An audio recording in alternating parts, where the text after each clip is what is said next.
Let's discuss that further with ICC Assistant to Counsel Attorney Cristina Conti. Hi, Attorney. Good morning. Yes, good morning. Okay, sige, tanong na lang po natin na ito po bang temporary pag-leave ni Karim Khan dito sa being a prosecutor sa ICC, do we see a delay or kumbaga parang pagbabago, maapektuhan po ba yung ating dito sa pagdinig po ng kaso kay Pangulong Rodrigo Duterte?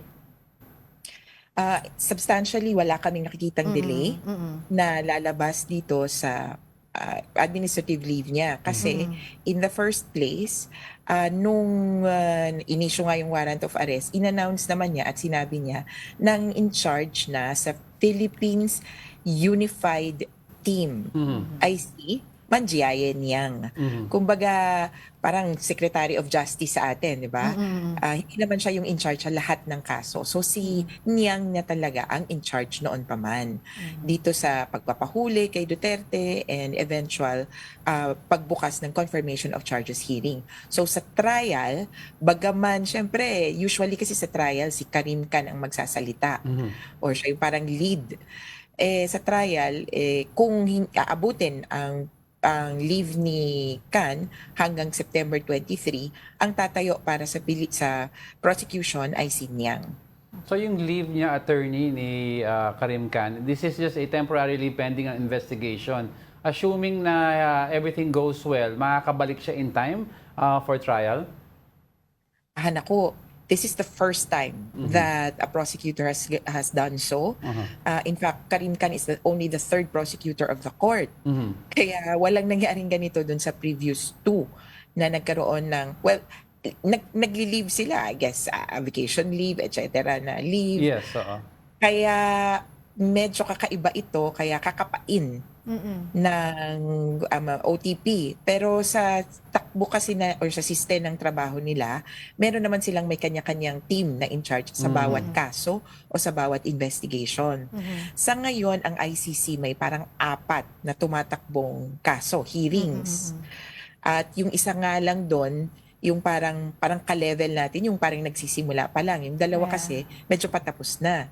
So yung Said case at saka yung Philippine case, yung Duterte case, ito yung parang tututukan sa susunod na ilang taon, palagay ko. Maliban kung may maaresto sila sa Ukraine or sa Palestine. Pero mukhang dito sa dalawang kasong to, ang mata ng lahat.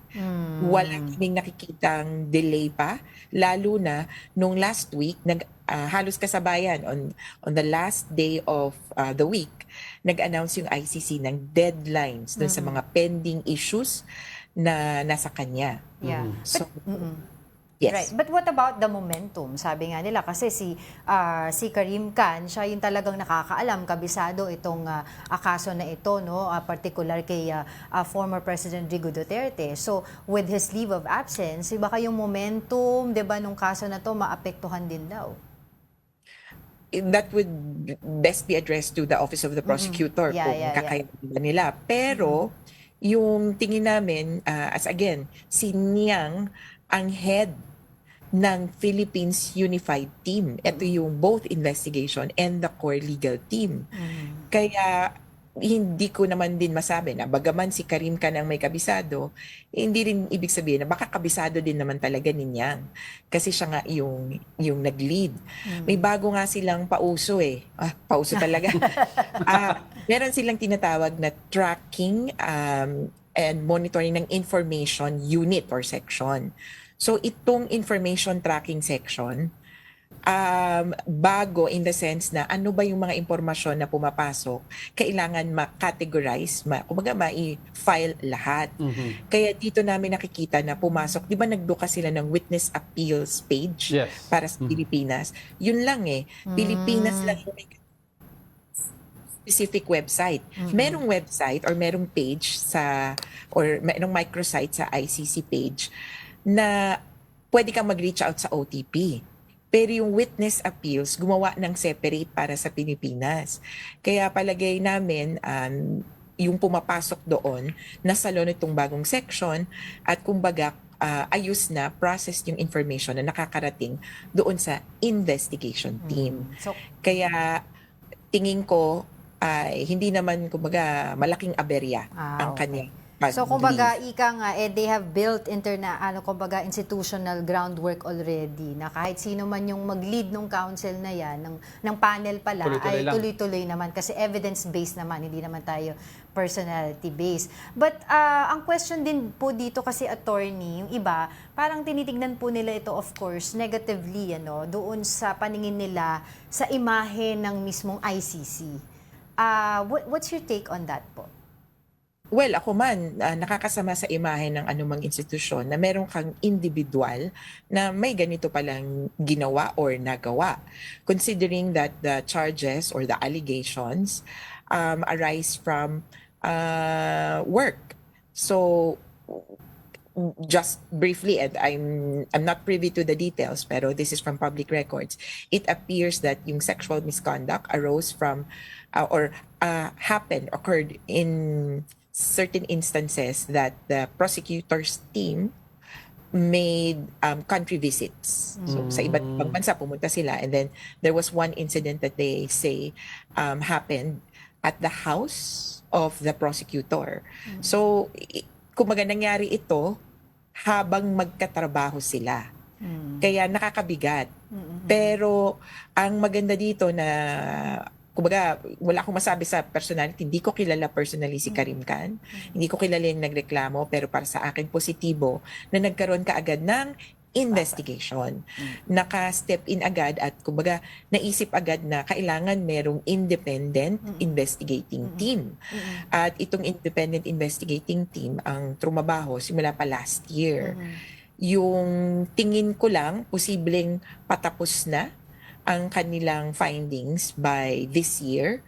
Kaya minabuti na rin ni Karim Khan na, sige, mag-leave na rin ako in anticipation na paalisin ako. Sabihin na natin ang i-recommend ay that he be dismissed or that he cut his term short. Eh di, wala na siya sa eksena or hindi siya currently in office. At the same time, it builds the resilience of the unit of the Office of the Prosecutor from further activities or further sexual misconduct allegations. Lastly po, attorney, on the other note naman po, kamusta po yung kumbaga, yung mga testigo po dito sa kaso na to, knowing na nanalo po si Pangulong Rodrigo Duterte bilang mayor ng Davao? How are they taking this? At saka nalalapit na rin po, ilang months na lang din yung confirmation of charges.